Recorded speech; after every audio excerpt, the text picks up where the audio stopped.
You won't believe this. I got fooled by the simplest type of card trick. It baffles me how putting together two simple concepts can fool me for even an instant. And if you enjoy doing simple card tricks but have those friends that always call you out for doing things that are too simple or too easy on concepts that they know, I love doing costume changes, just a note. This is the card trick for you. Alright, also check this out for those of you who are curious. They're going to be using the Chancers playing cards sent to me by my good friends at the Card Inn. And we're going to start off this card trick just like any other. We're going to first shuffle up the playing cards, and of course if the spectator wants to shuffle up the cards, they can do that themselves. Now we're going to do something very unique. We're going to have a spectator select a card. Yeah, I'm just kidding, not unique. We're going to have a spectator select a card, something you're all familiar with. Take a look at that card and memorize it. Once you have it memorized, I'll leave it down here for your viewing pleasure, and we'll shuffle up the deck one more time. Once this deck is shuffled, I'm going to need to find a special detective. A detective who I like to call Jack Black, aka a Black Jack. We're going to leave him right here, and in a moment we're going to lose your card in the deck, and then the detective is going to help locate your selected card. It's going to be pretty awesome, so check it out.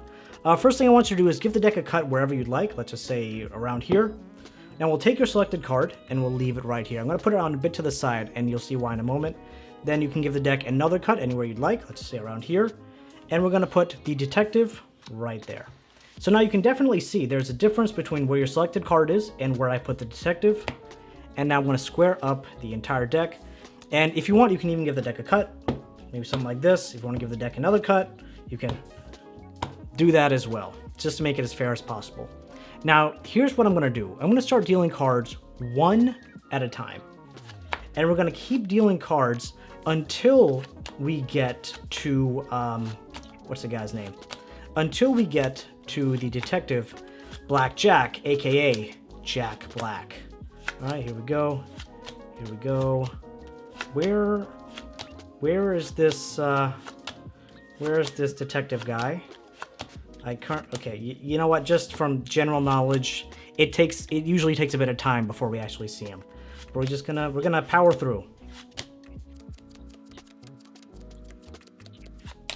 There he is, Detective Blackjack, aka Jack Black. I'm gonna take the next card. And like I said, the detective always finds his card. So for the first time, what was your card? The two of spades? Well, check it out.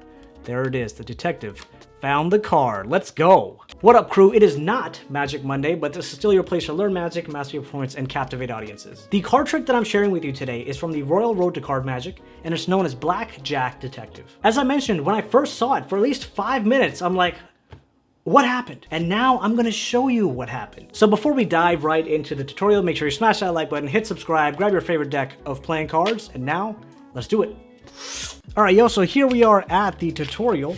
And by the way, like I said, make sure you pick these cards up for yourself. They're available at the Card Inn. Link to it will be right in the description. And if you use the code CardMechanic, you get 15% off. Pretty awesome. Like I mentioned in the beginning, this card trick uses two concepts that I'm sure any of you watching my videos will 100% be familiar with, but I'm going to get to that as we get there in the trick itself. So first thing, as you're starting off, again, the square has no setup, which is what I love about this trick. I love doing tricks that are completely impromptu. You get the deck of playing cards, hand it over to the spectator, and allow them to shuffle it up as much as their heart desires. Once they're done with that, you want to have them go ahead and select a card. You can use any method of card selection. Let's just say we spread out the cards and have them select any card that they'd like, and it happens to be the 5 of hearts. You ask them to leave the card face down on the table, make sure no one else sees it, or if they want everyone else to see it except you, just make sure that card is left face down on the table. Now here's where a little bit of sneaky business comes in. You're going to turn the deck over and you're going to look for your Blackjack or Jack Black. Funny enough, in the original card trick, right, Blackjack Detective or Detective Blackjack, whatever it's called, the thing is, the name of the Jack was Herlock Sholmes. So if you want to use that as the name for the Jack that you're going to be pulling out, feel free to do that. I just like Jack Black and Blackjack, so I went with Jack Black because he's amazing. So under the pretense of looking for the Jack, you're going to take a look at and remember the top card, which in our case is going to be, let's make it a bit easier, just so I don't forget, and because I do that sometimes when teaching. Just to make life easier, the top card is going to be the Ace of Diamonds. So as you're looking through, you want to grab a key card, which is the top card, the Ace of Diamonds. That's the first simple concept used in this trick, the use of that key card. Once you've seen your key card, you can go back, be like, oh wait, hold on. Did I not see him? And then you pull out your jack. Now again, in the original trick, they used a jack of clubs, but use, you know, whatever. Jack of clubs, jack of spades, whichever you want to use. I'm going to pull out the jack of clubs, and you leave it face up for the spectator. Now, if you want to give the deck a false cut that I always love doing, you can go ahead and do that. Simplest false cut that I know that looks very believable. Cut over about a third of the deck. Cut over about half the remaining deck into your other hand. Grab a break between the second cut and the original cut. Put this packet down. Take the second packet, put it down. Take the original top packet, put it down. And up to speed, it would look like you're actually giving the deck a cut, where in actuality, you're keeping that top card the same, or if you want to do any other kind of shuffle, if you maintain that top card, you'll be completely fine. Once this is done, you're pretty much set up and good to go. You're going to tell the spectator to break the deck anywhere they'd like, or give the deck a cut anywhere they'd like. Just cut off about, I don't know, half the packet to a third of the packet. So they cut off a good chunk of playing cards. Tell them to take their selected card and put it on top of this packet. And I generally leave it a bit to the side because I want to show the spectator when they give the deck a second cut, right? So anywhere they want, give the deck a second cut. After they give the deck a second cut, I like to show putting my jack somewhere away from their card so they can see that there's a disparity between where the original card was put in and where that jack is. Then you put the rest of the cards right on top and square everything up. And that's really the selling factor, showing that those cards are nowhere near each other and it's impossible how they're even going to find their way back together. Now this is where it might get a bit difficult. Originally the book says to give the deck 2 cuts. Now depending on who your spectator is, if they do not cut the deck properly, this is not going to work. So ideally, when the 2 cuts are given, you want them to be as close to the center of the deck as possible. Otherwise, if you feel like your spectator is the one that's like, you know, cuts one bit of the deck like this, cuts like a giant chunk, you want the cut to be as close to halfway as possible, and then have that cut completed, and then that same procedure repeated. And that's because we do not want the jack, so keep in mind, the card that's lower on the end is the spectator selected card, which was the 5 of hearts, right? The selected card was 5 of hearts. If it's not, let's just say it was. The spectator selected card was a 5 of hearts. We want to make sure that it comes first before the jack, which is up here. Because if the jack comes first, that kind of ruins the entire trick. So as long as you're giving the deck a cut where the spectator selected card is on below the jack from the top of the deck, then you should be fine, okay? Now when doing this trick, after the 2 cuts are given, you want to start dealing off cards from the bottom of the deck, except here you're going to do the bottom glide, and it's not where you may think it is. It's not right at the beginning, okay?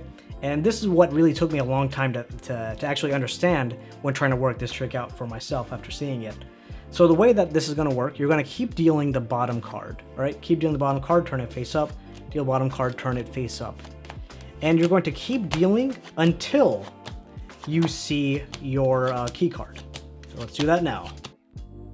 All right, so here we have our key card, and once you see the key card, you want to find a reason to stop, at least for a second, and just say, usually this takes a bit of time, or give something of some kind of stopping point of emphasizing why you're stopping. And what you're going to do at this point is the bottom glide. Now, I know a lot of people originally learned the bottom glide like this, where you're holding the deck horizontally. For me, it just feels unnatural holding the deck this way, so just do what feels natural for you. I like to hold the deck this way. If you're doing the bottom glide with the original grip, you have your middle ring and pinky finger on top, thumb on the bottom. Index finger I usually keep curled on top. You can keep it here if you want, but I usually keep it curled on top. And what I'm doing is I'm using these 3 fingers to peel back this card. So now in the process of doing the bottom glide, again, it's here, peeling back this card. In the process of the bottom glide, I'm not grabbing the bottom card now.